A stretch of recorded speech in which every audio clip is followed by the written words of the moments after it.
اور کوئی شخص ایسا ہے کہ اللہ کی خوشنودی حاصل کرنے کے لیے اپنی جان بیچ ڈالتا ہے، اور اللہ بندوں پر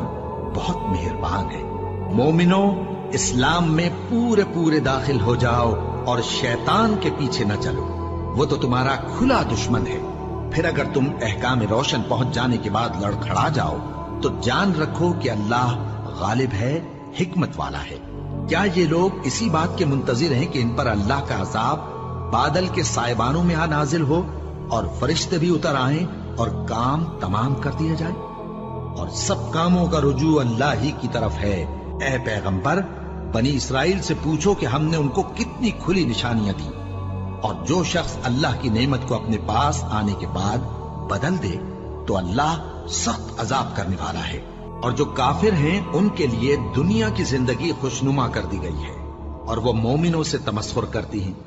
لیکن جو پرہیزگار ہیں وہ قیامت کے دن ان سے اوپر ہوں گے۔ اور اللہ جس کو چاہتا ہے بے حساب رزق دیتا ہے۔ پہلے تو سب لوگوں کا ایک ہی مذہب تھا، لیکن وہ آپس میں اختلاف کرنے لگے تو اللہ نے ان کی طرف بشارت دینے والے اور ڈر سنانے والے پیغمبر بھیجے، اور ان پر سچائی کے ساتھ کتابیں نازل کی، تاکہ جن امور میں لوگ اختلاف کرتے تھے ان کا ان میں فیصلہ کر دے۔ اور اس میں اختلاف بھی انہی لوگوں نے کیا جن کو کتاب دی گئی تھی، باوجود کہ ان کے پاس کھلے ہوئے احکام آ چکے تھے، اور یہ اختلاف انہوں نے صرف آپس کی ضد سے کیا۔ تو جس امر حق میں وہ اختلاف کرتے تھے اللہ نے اپنی مہربانی سے مومنوں کو اس کی راہ دکھا دی، اور اللہ جس کو چاہتا ہے سیدھا راستہ دکھا دیتا ہے۔ کیا تم یہ خیال کرتے ہو کہ یوں ہی بہشت میں داخل ہو جاؤ گے؟ اور ابھی تم کو پہلے لوگوں کی سی مشکلیں تو پیش آئی ہی نہیں، ان کو بڑی بڑی سختیاں اور تکلیفیں پہنچیں، اور وہ صعوبتوں میں ہلا ہلا دیے گئے، یہاں تک کہ پیغمبر اور مومن لوگ جو ان کے ساتھ تھے سب پکار اٹھے کہ کب اللہ کی مدد آئے گی۔ دیکھو، اللہ کی مدد ان قریب آیا چاہتی ہے۔ اے نبی، لوگ تم سے پوچھتے ہیں کہ اللہ کی راہ میں کس طرح کا مال خرچ کریں۔ کہہ دو کہ جو چاہو خرچ کرو، لیکن جو مال خرچ کرنا چاہو وہ درجہ بدرجہ اہل استحقاق یعنی ماں باپ کو اور قریب کے رشتہ داروں کو اور یتیموں کو اور محتاجوں کو اور مسافروں کو سب کو دو، اور جو بھلائی تم کرو گے اللہ اس کو جانتا ہے۔ مسلمانوں، تم پر اللہ کے رستے میں لڑنا فرض کر دیا گیا ہے، اور وہ تمہیں ناگوار تو ہوگا، مگر عجب نہیں کہ ایک چیز تم کو بری لگے اور وہ تمہارے حق میں بھلی ہو، اور عجب نہیں کہ ایک چیز تم کو بھلی لگے اور وہ تمہارے لیے مضر ہو، اور ان باتوں کو اللہ ہی بہتر جانتا ہے اور تم نہیں جانتے۔ اے پیغمبر، لوگ تم سے عزت والے مہینوں میں لڑائی کرنے کے بارے میں دریافت کرتے ہیں، کہہ دو کہ ان میں لڑنا بڑا گناہ ہے، اور اللہ کی راہ سے روکنا اور اس سے کفر کرنا اور مسجد حرام یعنی خانہ کعبہ میں جانے سے بند کرنا اور اہل مسجد کو اس میں سے نکال دینا جو یہ کفار کرتے ہیں، اللہ کے نزدیک اس سے بھی زیادہ گناہ ہے، اور فتنہ انگیزی خونریزی سے بھی بڑھ کر ہے، اور یہ لوگ ہمیشہ تم سے لڑتے رہیں گے، یہاں تک کہ اگر مقدور رکھیں تو تم کو تمہارے دین سے پھیر دیں، اور جو کوئی تم میں سے اپنے دین سے پھر کر کافر ہو جائے گا اور کافر ہی مرے گا تو ایسے لوگوں کے اعمال دنیا اور آخرت دونوں میں برباد ہو جائیں گے، اور یہی لوگ دوزخ میں جانے والے ہیں جس میں ہمیشہ رہیں گے۔ جو لوگ ایمان لائے اور اللہ کے لیے وطن چھوڑ گئے اور کفار سے جنگ کرتے رہے وہی اللہ کی رحمت کے امیدوار ہیں، اور اللہ بخشنے والا ہے، رحمت کرنے والا ہے۔ اے پیغمبر، لوگ تم سے شراب اور جوئے کا حکم دریافت کرتے ہیں، کہہ دو کہ ان میں گناہ بڑے ہیں اور لوگوں کے لیے کچھ فائدے بھی ہیں، مگر ان کے گناہ فائدوں سے کہیں زیادہ ہیں۔ اور یہ بھی تم سے پوچھتے ہیں کہ اللہ کی راہ میں کون سا مال خرچ کریں، کہہ دو کہ جو ضرورت سے زیادہ ہو۔ اس طرح اللہ تمہارے لیے اپنے احکام کھول کھول کر بیان فرماتا ہے تاکہ تم سوچو، یعنی دنیا اور آخرت کی باتوں میں غور کرو۔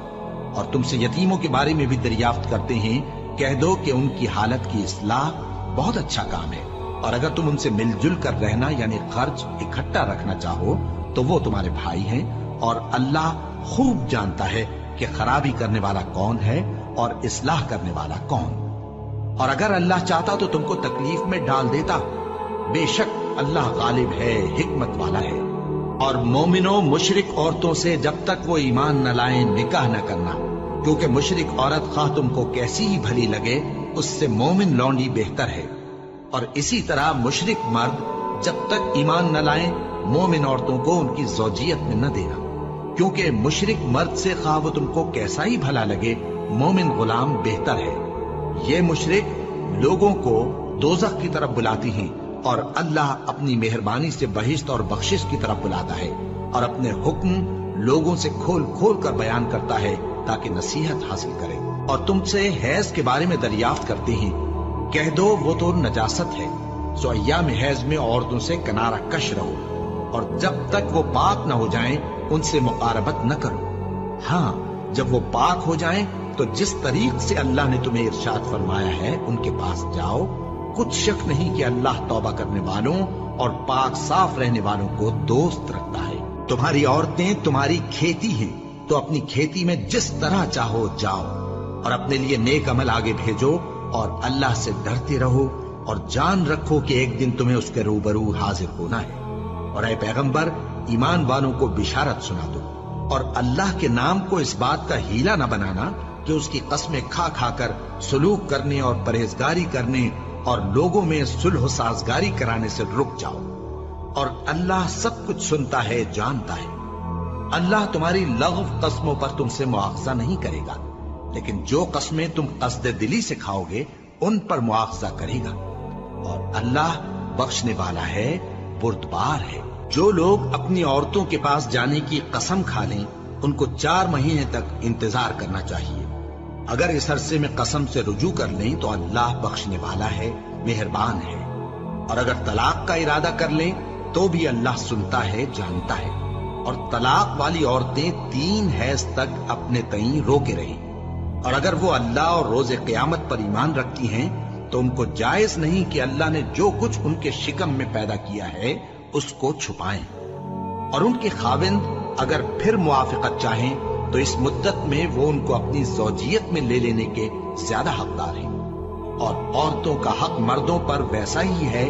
جیسے دستور کے مطابق مردوں کا حق عورتوں پر ہے، البتہ مردوں کو عورتوں پر 1 درجہ فضیلت ہے، اور اللہ غالب ہے، صاحب حکمت ہے۔ طلاق صرف 2 بار ہے، یعنی جب 2 دفعہ طلاق دے دی جائے تو پھر عورتوں کو یا تو بطریق شائستہ نکاح میں رہنے دینا ہے یا بھلائی کے ساتھ چھوڑ دینا۔ اور یہ جائز نہیں کہ جو مہر تم ان کو دے چکے ہو اس میں سے کچھ واپس لے لو۔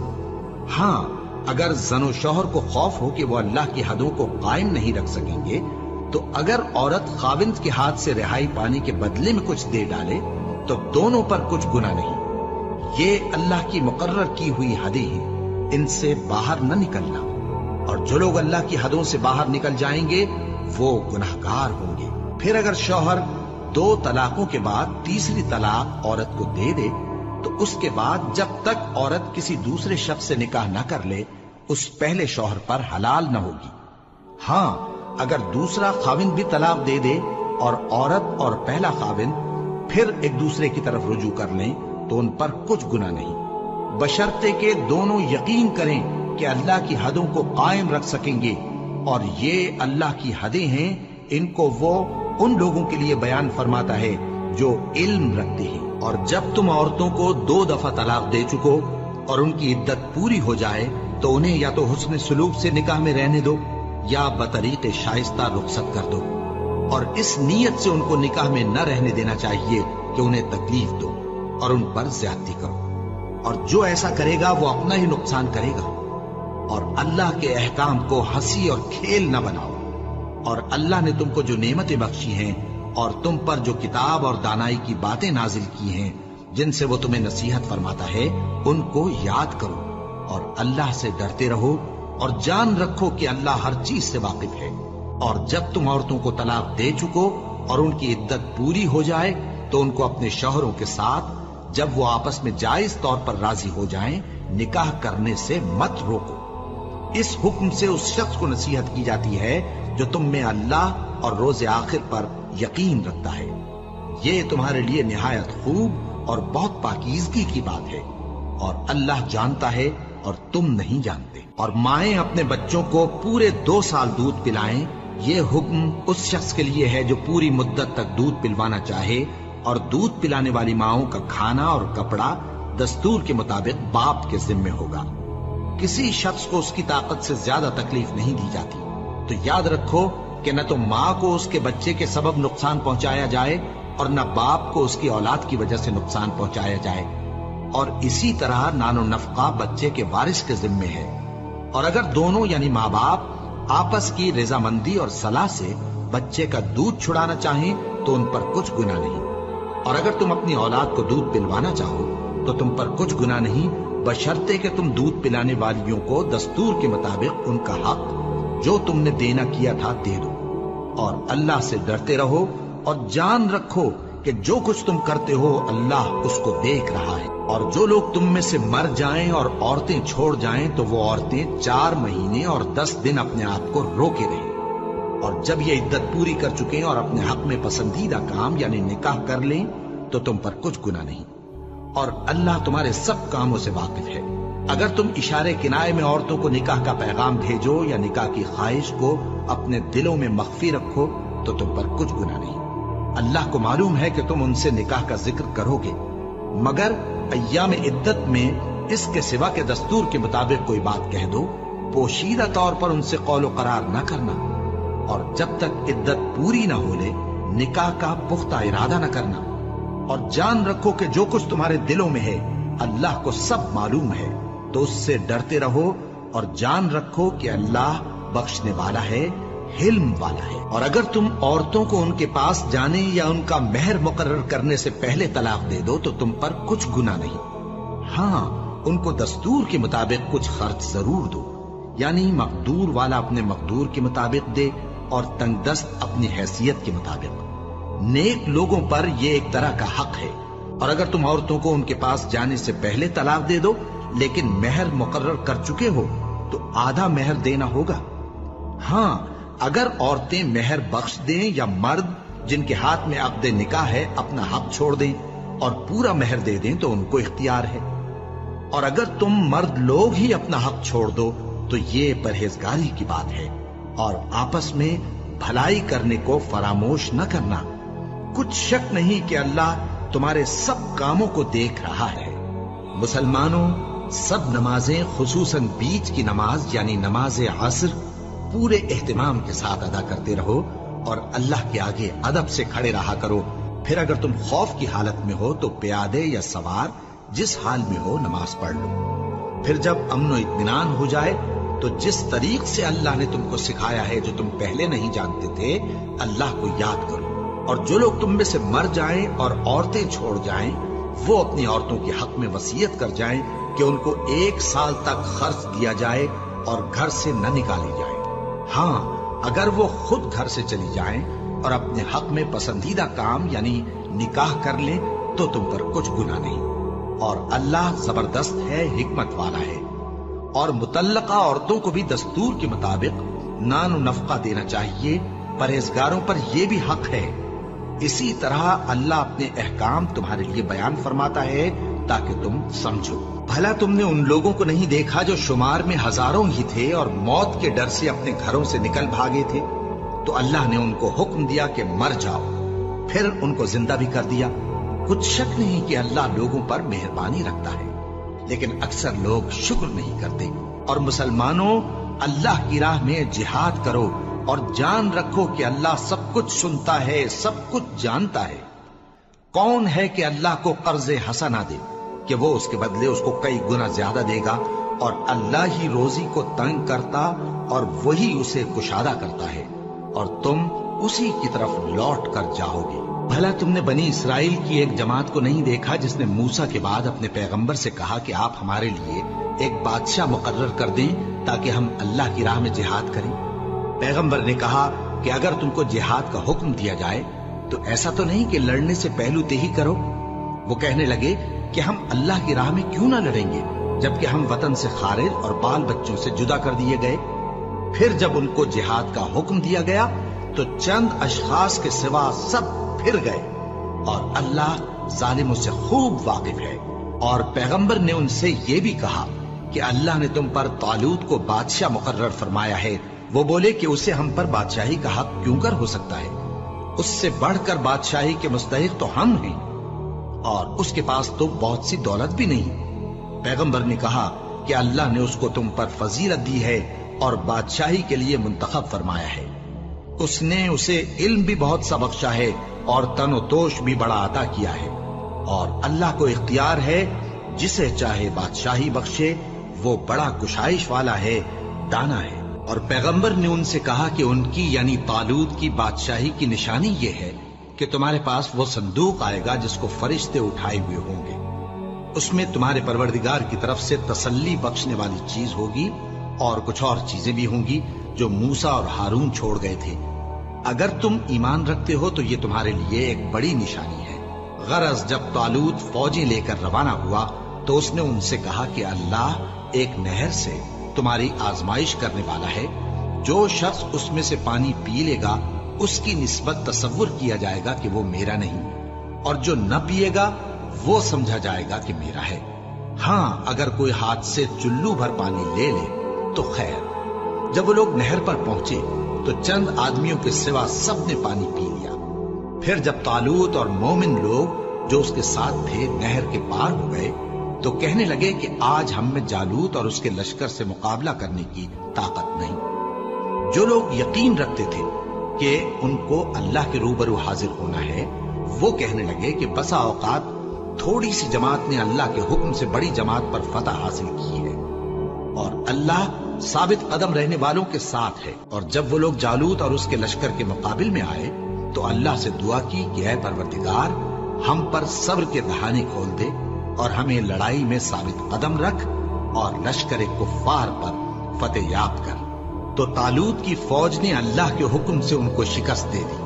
اور داؤد نے جالوت کو قتل کر ڈالا، اور اللہ نے ان کو بادشاہی اور دانائی بخشی اور جو کچھ چاہا سکھایا۔